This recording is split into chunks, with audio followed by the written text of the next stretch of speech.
The game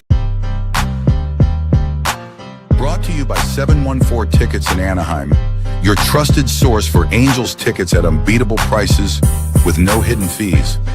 Whether it's home or away, they've got your seat covered. Visit them at 2424 East Catella Avenue, Anaheim, or online at 714tickets.com. Mention HITI and get 10% off your purchase. And Brewheim, Anaheim's premier craft brewery, pouring fresh, locally brewed beers in a welcoming atmosphere for Angels fans and beer lovers alike. Stop by their tap room at 1931 East Wright Circle, Anaheim, or check them out at brewheim.com. Mention HITI and get 10% off your tab.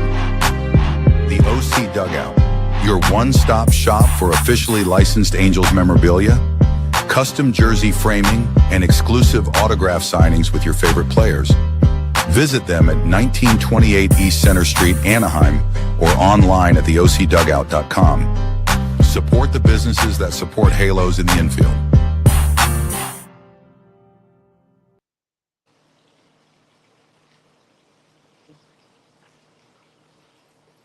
Hey there, what's happening, everybody? It is Rob from Halos in the Infield here. We are just doing another GM for the day. So today's normally is Halo Joe's spot to go ahead and fill in for the Cup of Joe show, but unfortunately, he's actually been kidnapped by the AM 830 van. Don't worry, guys. Todd, Fernando, and James are on it. Dominic's en route too. Vince is en route. They're gonna call me for backup if they need me. But until then, we're just gonna go ahead and talk a little Angels baseball. It is Monday Fun Day, as Mario says there. But there's a couple adjustments need to be made to this team, I still feel like. And here we go for GM for the day. So let me know what you guys think at first as well too. If there's anybody you guys on this, and then or what move you want to see overall. But I think right now, first and foremost, the Angels need to get another reliever. There's one reliever here right now that needs to be signed, and it's David Robertson. I've been harping on it the whole time.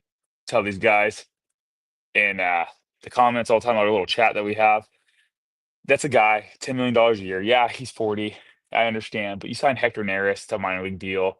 You got to go ahead and get David Robertson, a proven guy. Because if you have this bridge, in my opinion, Joyce 7, Robertson 8, Jansen 9, or if Jansen's down that day and you don't want to use him as a closer, you can still go ahead and put in Robertson and Joyce. So right now, the Angels need to make that move. Ian Anderson needs to go. End of story. Absolutely end of story. This dude, it's another Suarez. Suarez got DFA'd, if you guys all saw that as well too. So why are we keeping the I would say the redneck version? I hate to say it that way. I don't want to get canceled, but anyways, he's just not the guy. He can't fill in the spot. He can't without blowing the lead. Almost blew that whole game completely. But other than that, man, we need some help. And then another guy, I would say too, is you got to go JD Martinez.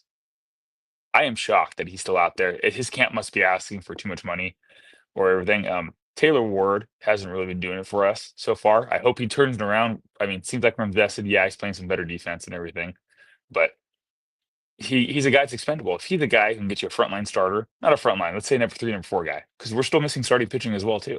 We still need to fill those gaps here and there. I'm not convinced that we're there. It's something that we could go ahead and use as Ward and maybe a minor league guy. We don't have much to offer, but Taylor Ward does bring some value to some teams. I don't think we're utilizing him right.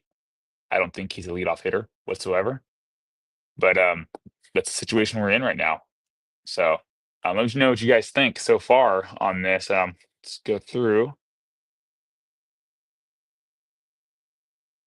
Let's see. I wish I knew how to do the comments. But yeah, anyways, Mario Rod. Yeah, one time, man. You guys never forget that. You guys a tough crowd. Marty says have Rengifo at leadoff. You know what? I'm not against that because Rengifo looks more like a leadoff hitter right now.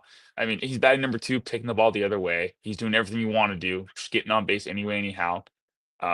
He's a guy who would fit number 1. I do agree, absolutely. My main guy was Adele, to number 1. I thought Paris could have been it at one point in time, but I think Paris needs a lot more work, a little bit with his hitting coach, and we brought it up. I brought it up to Todd as well too, and everyone else in the comments. If you guys notice, Paris floats that front foot, and when he floats it, he steps out.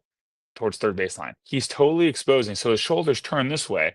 So obviously they're not going to throw him inside anymore. What are they throwing? Breaking balls away, fastballs away. Why? Because he can't reach out and poke that anymore. His swing is so violent, and he's trying to make good contact, and he's trying. That's the hard part, right? I know you guys can say I'm a little Paris Honks though.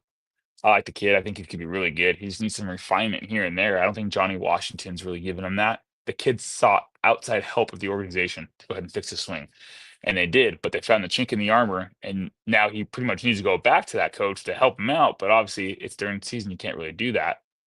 So the Angels themselves need to figure something out because it almost looks like to me. I mean, of course, I'm here, right? They're there coaching wise. But, well, Johnny Washington's Ron's brother. So I don't know about that. But, anyways, it looks to me an easy fix, right? Anybody who's played baseball or coached at any level like that, you can see when a guy's opening up, and Paris starts open too in his stance. I don't know if you guys noticed that. His front foot, his left foot is out towards third base, left field.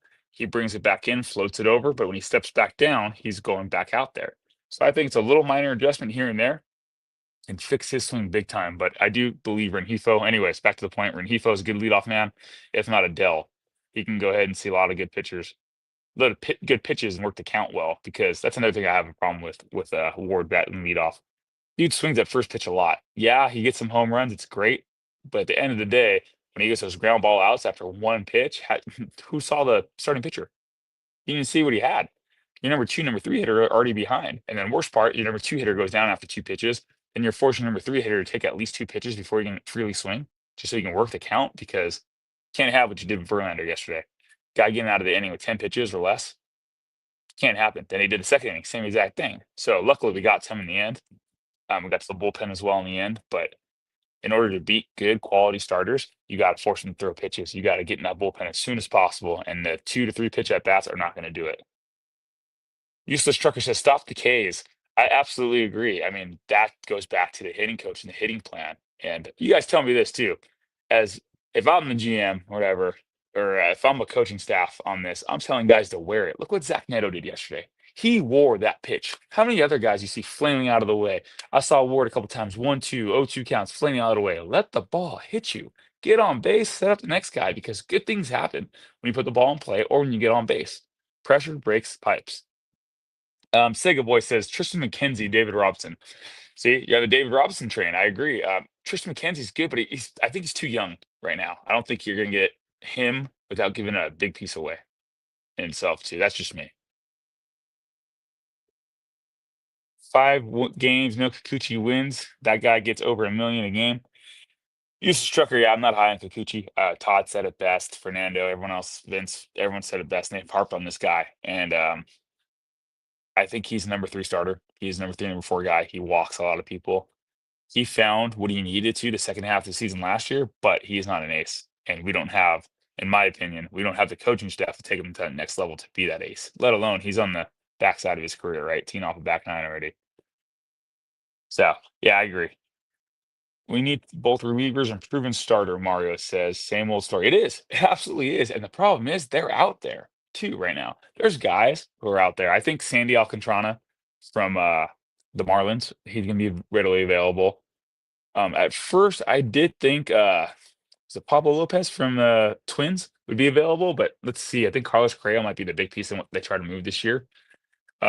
Before Martin Perez got hurt, I could have seen him as a piece to move, but we can get a starter. We need a guy to keep us in games and everything like that. Pitch well, pitch 5, 6 innings, turn over the bullpen. But in order to turn over to that bullpen, we need these relievers. And if I'm Perry and I have free reign and already need to see this too, you need relievers, you need good relievers. I don't want to see Hector Neris. I don't care how good he was in years past. I want this guy, David Robinson, who's been proven the last couple of years to dominate on the mound out of the bullpen. He's experienced. You have young guys in the bullpen. He can tutor these guys. Let's go ahead and take the next step. We use these veterans all the time. We get these rental players all the time, but yet when it makes sense, we're not going to do it. It's hard to watch. User structure said Hicks is hard to watch. He is. He's a rookie though, right? I mean, this is just the example of not having the prime example of not having a minor league system for a while and not building it up and being stuck without it, essentially, right?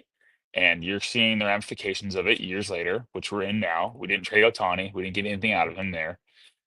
If you look at it too, I mean, hindsight's 2020, but if you go about the year before his contract ended, you trade him in San Diego, you're talking Mackenzie Gore, CJ Abrams, Dylan Cruz, some top quality guys there. A lot of these guys are gonna make the All-Star game too. It's missed opportunity. I mean, that's just arrogance on ownership and the GM not stepping up because at some point in time, the GM's gonna have to stand his ground and say, "Hey, I'm the one taking the hits here." I mean, I like Perry. Don't get me wrong. I think he's made some great moves, does some great things for the organization as a whole.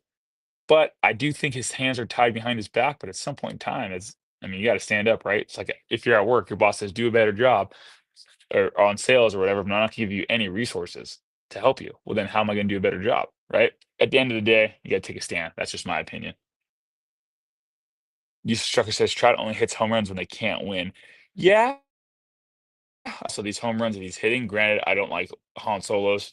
Only like to get him base hits, manufacture more runs. It's you can't 100%. Sorry, I'm outside. A bug just from my face.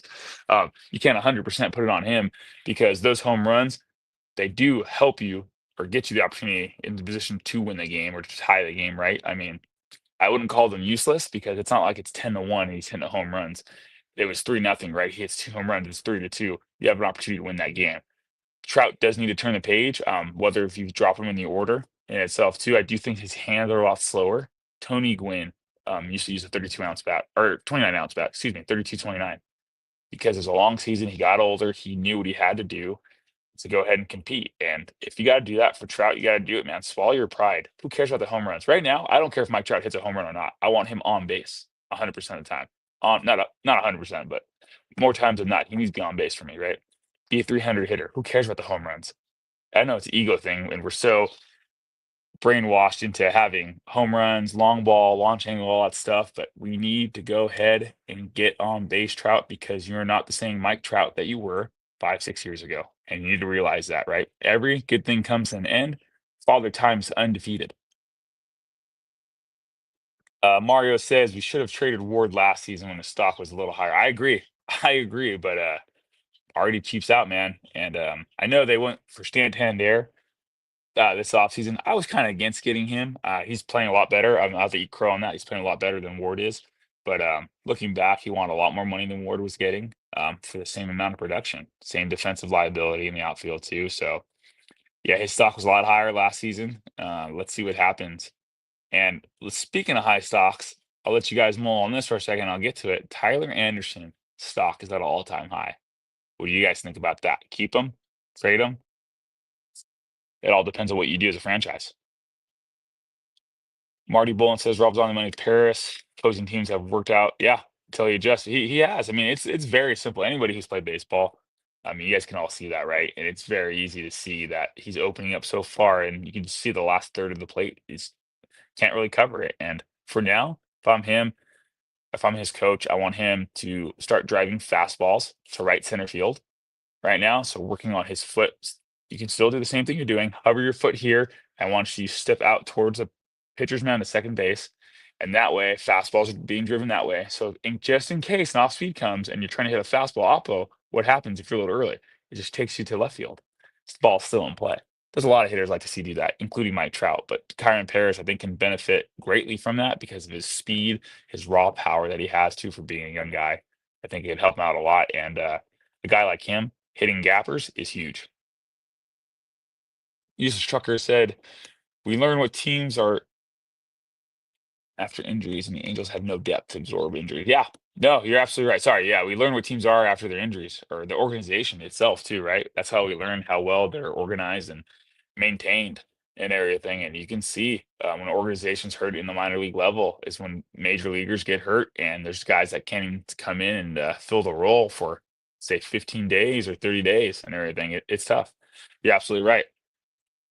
Mario says Paris is young and figuring it out. I'll be patient with that guy. Let him learn. I agree. You got to let him learn, but at the same time, you got to teach him, right? You got to guide him along the way and everything. If you don't, uh, he's going to keep failing.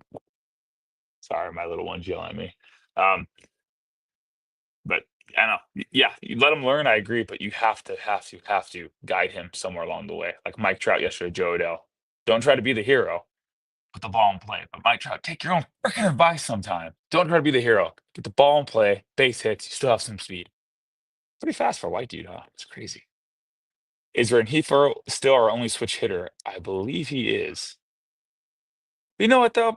Guys, you tell me about this. I'm not big on switch hitters, and I'll tell you why. Unless you're one of the best switch hitters, Mickey Mantle or something like that, and you're hitting 300 both ways, it's hard to hit in the major leagues right-handed only, left-handed only. Focus on one, master one before you try to be a switch hitter. That's just me though. Should we call up Rowdy Rodriguez, Sammy Terry Jr.? You need proven veterans right now. No call ups. I'm tired of these call ups. Tired of wasting these guys' options. I'm tired of getting them the major league experience and their clock starts.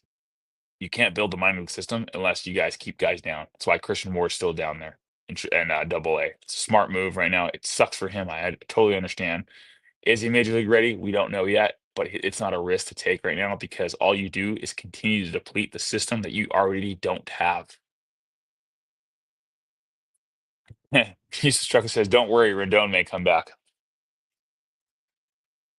Halo Joe won't be the only one kidnapping that AM 830 man. Throw Rendon in there too.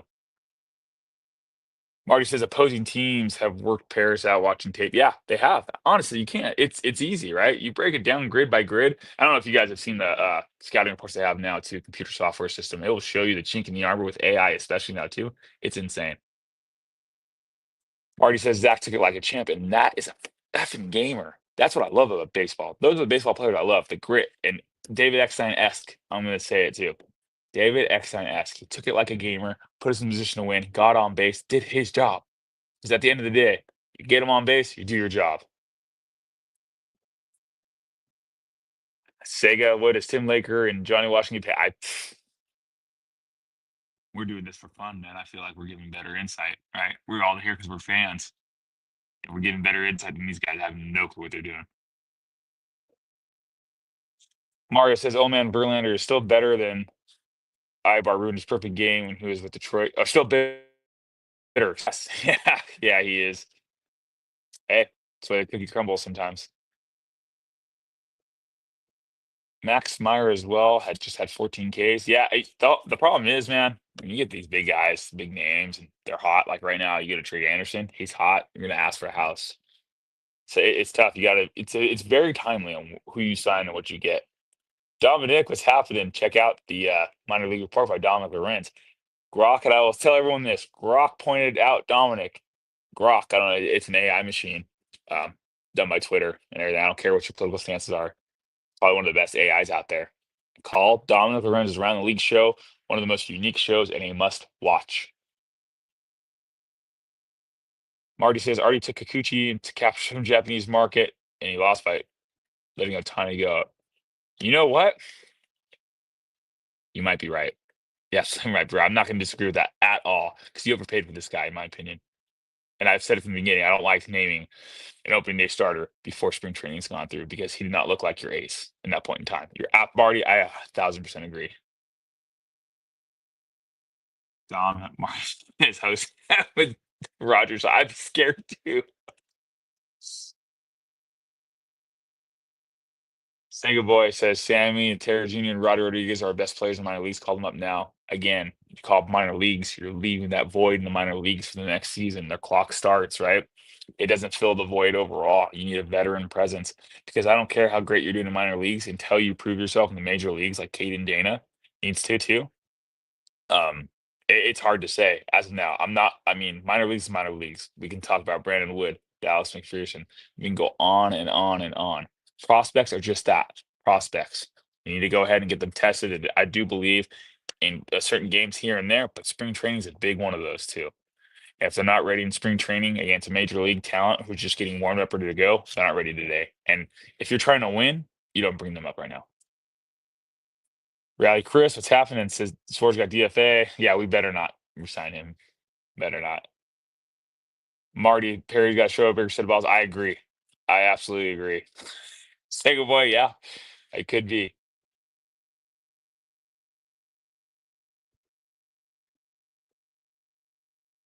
Mario says I was talking to Todd and James Saucy on Saturday. We need a guy like DiSarcina and Ibar can do it. Yes, we do. We absolutely do. We don't have that. Again, it just depleted minor league system, in my opinion. Dominic says, if you want to know everything, yeah, check the yeah, stop asking me about the minor league guys. Check out the show tomorrow. Dominic's got it. one of the best. Like I said, Grok called him out. One of the most unique shows, better shows out there. He will understand and give you way better insight. Yeah, Rogers never. Um, Keep Tyler. He's been our best pitcher, Mario says, the last couple of seasons. Problem is already not believing in pitching. It absolutely is a problem. I do think he is our better pitcher right now. I do fear after the All-Star break, I see him wearing down every year, year in and year out. He has a bad second half. Do you sell in the stocks high though and get what can you get in return? That's the whole question, right? Can you package him up with the Taylor Ward and get multiple pitchers in return? Because at the end of the day, it'd be a minor salary dump here and there. The Angels pay half the salary of, let's say, Taylor Ward and Tyler Anderson. What the hell am I saying? They're never going to do that. I already won't go for that. But if you pay for half the salary of these guys and you take on younger guys that they know they can't re-sign in the long run, I do think it needs to be a trade that needs to happen because it's going to come down to, are you making a playoff push? Are you going to sign these two relievers first? And if not, go ahead and trade these guys away. If you are and you're going to compete, keep Tyler Anderson. Let's see what kind of run we can make. But the Angels got to make a decision, and it's got to be now because I'm a firm believer, guys. If I'm the GM of this team, every game matters. You lose today or you lose tomorrow, it's going to hurt you when 162 comes around, or even before that. And how many games? Oh, we're 4 games out with 3 games to go. We're out of the playoffs. Why? Because we let these simple games in April and May go. Why? Because we weren't taking it serious. Take it seriously, get the next guy, and go. All right. That's my take on the GM of the day. Thank you guys for tuning in. I'm actually getting a text message right now. They need us right now, Dominic. We have to go. Halo Joe is stuck in the AM 830 van. Todd, Fernando, and James are already on it. Dominic and I are going to head there too. Vince is on his way. Let's see you guys next time. Please like, subscribe, check out all the shows this week. Usually a Cup of Joe's on this morning. You have Around the League on Thursdays. Minor League Report tomorrow. You have the Halo Roundup as well as Todd and Fernando show itself too. Please check us out. These guys are doing great work behind the scenes, everybody. Let's keep riding this high as long as we can. Hey, we're above 500. When's the last time you ever say that on day off? It's been a minute, guys. Absolutely been a minute. But thank you guys again for everything you do. Thank you guys for showing up. From Halos in the Infield, I'm Rob. Hope to see you guys soon.